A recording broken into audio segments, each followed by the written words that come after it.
আসসালামু আলাইকুম। BBC national Bangla নিউজে আপনাকে স্বাগত। জানিয়ে দেব আমাদের হাতে থাকা সর্বশেষ গুরুত্বপূর্ণ আপডেট।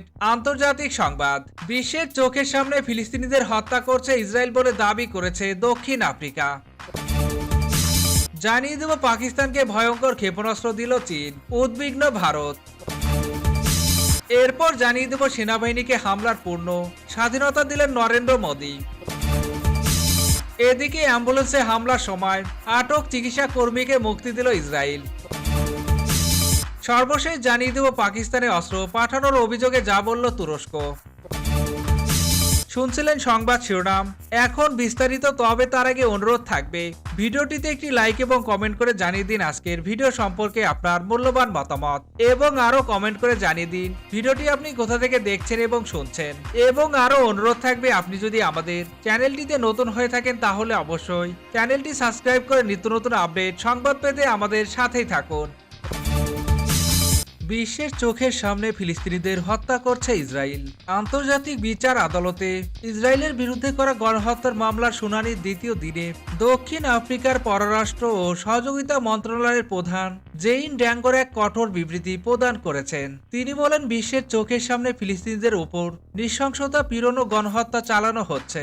সূত্র আল জাজিরা নিউজের। ড্যাঙ্গর অভিযোগ করেন, ইসরায়েল আন্তর্জাতিক আইন লঙ্ঘন করেও দায়মুক্তি উপভোগ করছে।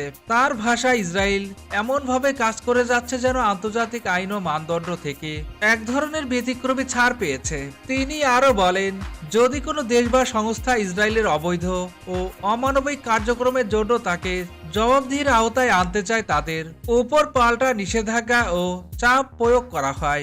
জেইন ড্যাঙ্গরের বক্তব্য স্পষ্টভাবে উঠে এসেছে দক্ষিণ আফ্রিকার অবস্থান, যেখানে তারা গাজায় চলমান পরিস্থিতিকে আন্তর্জাতিক আইন ও মানবাধিকারের গুরুতর লঙ্ঘন হিসেবে তুলে ধরেছে এবং এর জন্য ইসরায়েলকে দায়ী করছে। এই শুনানিতে অংশ নেয়নি ইসরায়েল। মামলাটিকে পক্ষাৎদুষ্ট আখ্যা দিয়ে তারা এটি প্রত্যাখ্যান করেছে।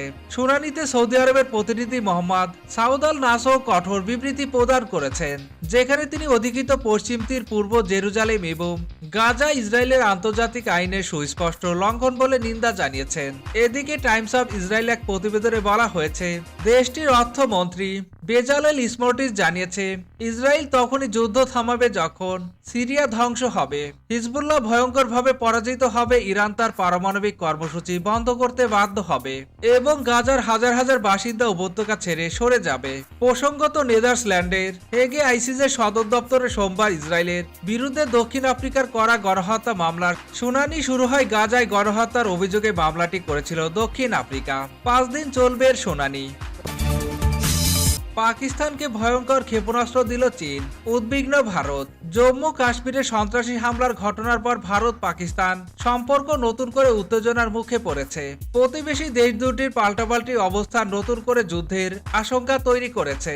আর এমন এক সময় পাকিস্তানকে সামরিকভাবে শক্তিশালী করে তুলতে মাঠে নেমেছে চীন। জানা গেছে, জরুরি ভিত্তিতে ইসলামাবাদের কাছে অত্যাধুনিক ক্ষেপণাস্ত্র সরবরাহ করছে বেইজিং। ভারতীয় সংবাদ মাধ্যম ফার্স্ট পোস্টের প্রতিবেদনে বলা হয়েছে, সম্প্রতি পাকিস্তানের হাতে অত্যাধুনিক PLA-15 আকাশ থেকে আকাশে নিক্ষেপণযোগ্য ক্ষেপণাস্ত্র তুলে দিয়েছে চীন। প্রতিরক্ষা বিশ্লেষকদের মতে, ইসলামাবাদের এই নতুন এই অস্ত্রে নয়াদিল্লির নিরাপত্তা চ্যালেঞ্জের অনেকটাই বেড়ে গেছে। খবরে বলা হয়, গত 27 এপ্রিল পাকিস্তানের বিমান বাহিনী সামাজিক যোগাযোগ মাধ্যমে 3টি JF-17 যুদ্ধ বিমানের ছবি প্রকাশ করে, যা চীনা PL-15 ক্ষেপণাস্ত্রে সজ্জিত ছিল। এই যুদ্ধ বিমানগুলোর ছবি প্রকাশের মাধ্যমে পাকিস্তান পরোক্ষভাবে ভারতের প্রতি এক ধরনের শক্তি প্রদর্শন করেছে বলে মনে করছেন বিশেষজ্ঞরা। উল্লেখ্য, JF-17 বিমানগুলোর ডিজাইন ও উৎপাদন হয়েছে চীন ও পাকিস্তানের যৌথ উদ্যোগে। এই জেটগুলো এখন পাকিস্তানের বিমান বাহিনীর অন্যতম প্রধান শক্তি। নতুন ক্ষেপণাস্ত্র যুক্ত হওয়ার ফলে এগুলো আকার যুদ্ধে সক্ষমতা অনেকটাই বেড়ে গেছে। চীনের সরকারি সংস্থা aviation industries corporation of China AVIC নির্মিত PL-15 ক্ষেপণাস্ত্রটি রাডার নিয়ন্ত্রিত সক্রিয় অস্ত্র, যা প্রায় 200 থেকে 300 কিলোমিটার দূরত্বে থাকা শত্রু বিমানকে লক্ষ্য করে ধ্বংস করতে সক্ষম। এর গতি ম্যাক 5+ শব্দের গতির 5 গুণ বলে দাবি করা হয়েছে। কাশ্মীরে পর্যটকদের ওপর হামলার ঘটনায় ভারত পাকিস্তান পাকিস্তান এখন একে অপরের মুখোমুখি অবস্থানে। এই পরিস্থিতিতে চীনের এমন পদক্ষেপ দুই প্রতিবেশী পরমাণু শক্তিধর দেশের মধ্যে উত্তেজনা বাড়ানোর আশঙ্কা সৃষ্টি করছে।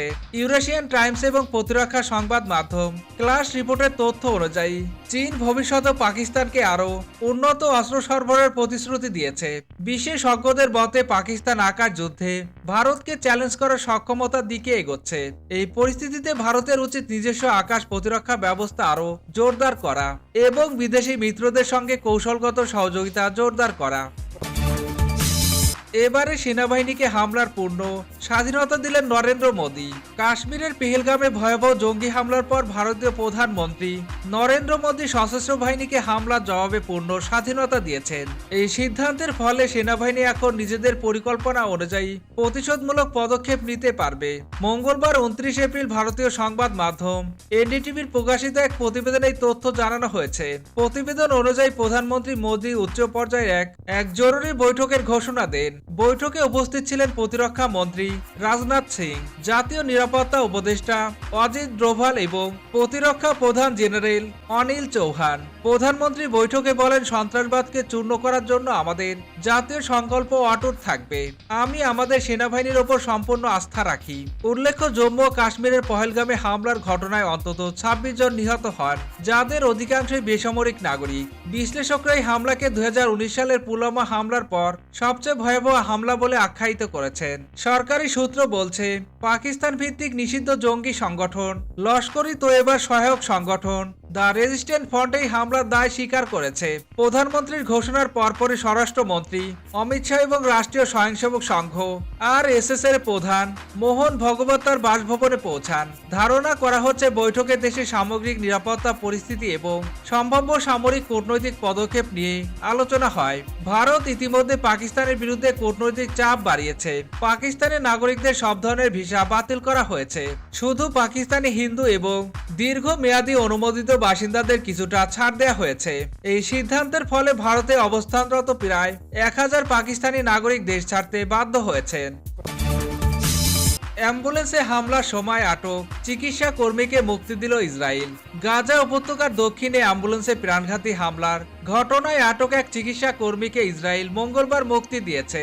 তিনি 23 মার্চ থেকে আটক ছিলেন। প্যালেস্টাইন রেড ক্রিসেন্ট সোসাইটি এই তথ্য জানিয়েছে। PRCS এদিন এক বিবৃতিতে বলেছে, দখলদার বাহিনী সম্প্রতি চিকিৎসা কর্মী আসাদ আল নাসরকে মুক্তি দিয়েছেন, যিনি গত 23 মার্চ রাফা গভর্নরেটের তালাল সুলতান এলাকায় চিকিৎসা দলগুলোর ওপর গণহত্যার সময় তার মানবিক দায়িত্ব পালনকালে আটক হন। এছাড়া জাতিসংঘের মানবিক সহায়তা সংস্থা OCHA জানিয়েছে, ওই হামলা ইসরায়েলি বাহিনীর হাতে রেড ক্রিসেন্টের 8 জন সদস্য, গাজার সিভিল ডিফেন্স এজেন্সির 6 জন ও জাতিসংঘের ফিলিস্তিনি শরণার্থীদের সহায়তাকারী সংস্থার একজন কর্মী নিহত হন।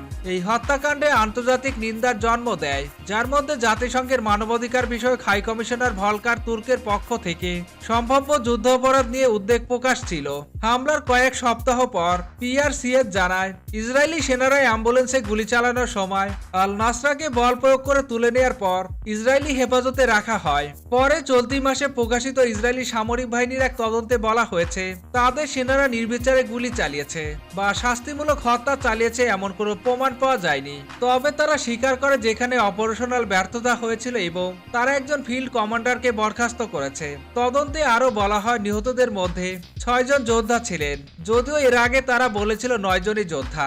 অন্যদিকে তদন্তের ফলাফল প্রত্যাখ্যান করেছে PRCS ও গাজার সিভিল ডিফেন্স এজেন্সি। PRCS এই প্রতিবেদনকে মিথ্যায় ভরা বলে আখ্যা দিয়েছে।